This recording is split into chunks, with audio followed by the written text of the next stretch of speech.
Hello guys! Welcome to my YouTube channel. Please subscribe, like, and share. Thank you! So guys, kahapon nagpalinis ako. Ayan. Tignan nyo naman. Habang ako sa Pilipinas, diba? Sobrang gano'n.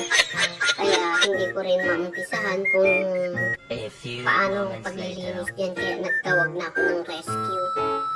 Siya pala sila Madam Langlang at saka si Madam Janica. Andyan din si Madam Gemma pero sobrang busy niya sa taas kaya yan dalawa na lang ang kinunan ko. So ayan, nag-start na sila sa ref na wala namang laman at pinalinisan ko pa rin kahit walang ikakarga.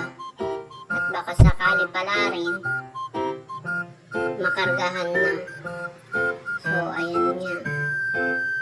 Halo-halo na dyan sa lamesa. Lahat ipinatong na dyan kasi sobrang talaga. At ayan nga guys, nagluto ako ng merienda nila. Pero mukha naman pala. Yung malabon ko naman. Hindi ko talaga napansin na nalagyan na ng timpla. Natimplahan ulit. Saka bibidyo ko. Ayan.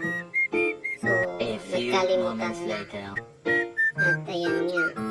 Patingin-tingin ako sa niluluto ko, hindi ko na mawari kung totoo ba yan o hindi. Kaya ayan guys, tingnan nyo. Anato oil. Ay, anato powder. Kaya ayan.